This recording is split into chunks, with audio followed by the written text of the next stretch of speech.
Being an actor for me is an opportunity to be many things.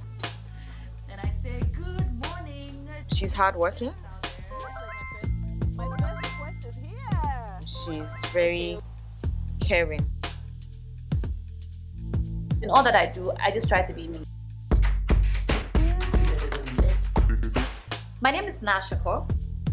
I'm an actor, an entrepreneur, and a broadcaster.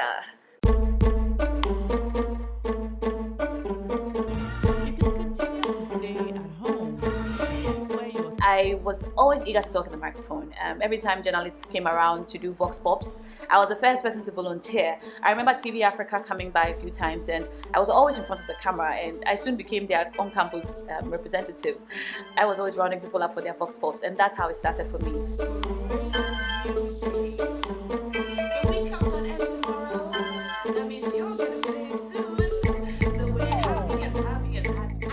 My journey in film and broadcasting without talking about the contribution of people like my dear friend Akosia.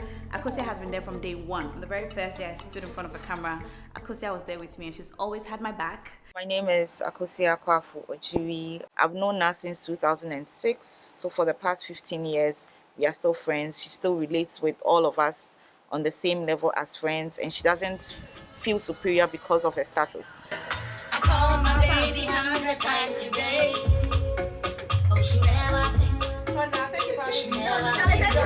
She's always whipped me back in line when I sway, and she's been my biggest cheerleader.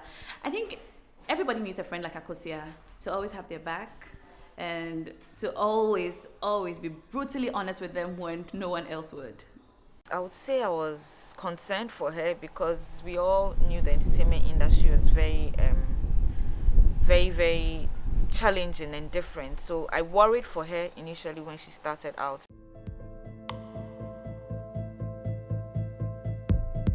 I like a lot of physical activity. I like to hike. I like mountain climbing. I like to work out. So I would normally be doing something of the sort. Some sport. I like sports and athletics. So when I'm not working, I'm probably doing some sports. She's hardworking. She's very caring. She cares a lot about people, about her friends, and about social issues. Nothing has changed, okay? We don't exist anymore. Being an actor for me is an opportunity to be many things.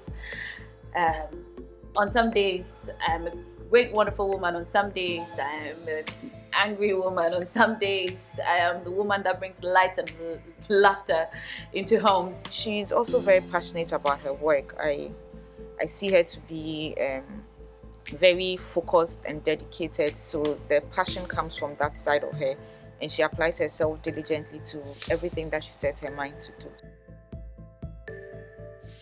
In my work in recent years, I always try to throw more light on the struggles that women have, body image issues, stretch marks, miscarriages, postpartum depression, anxiety, child loss, and all of these things. Are things that our society is not very comfortable talking about.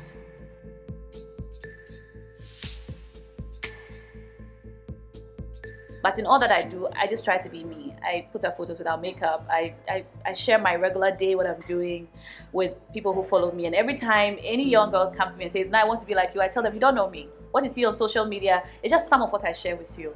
You don't know my pain. You don't know the things I cry about. You don't know the things that break my heart. You don't know the things that I struggle with. And I struggle with things too, just like you. So don't want to be like me. Just try to be the best that you can be yourself." This weekend, I put out something that I've been working on for a while now, something that I've been extremely passionate about ever since I became a mom.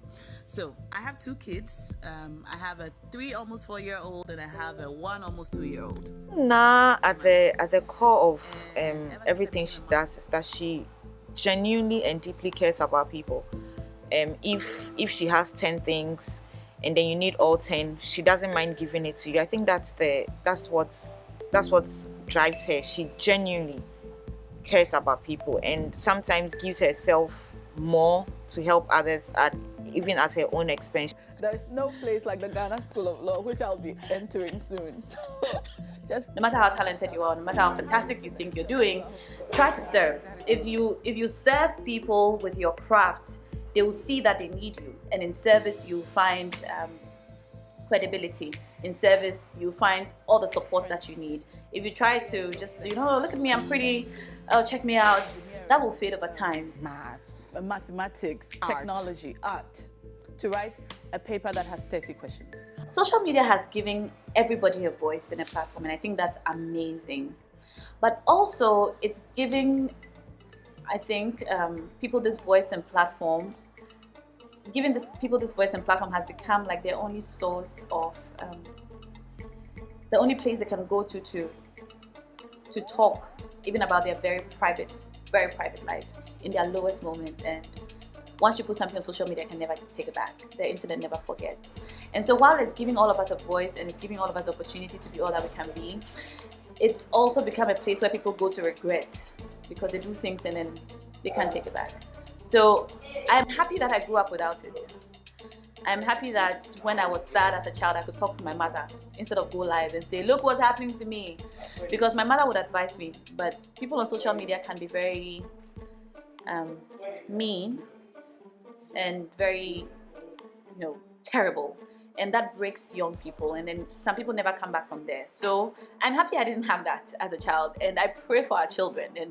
And I think that as parents or as adults in these years, we need to keep reminding our little ones that there's still value in family and talking to your family, mommy and daddy and sisters and so on.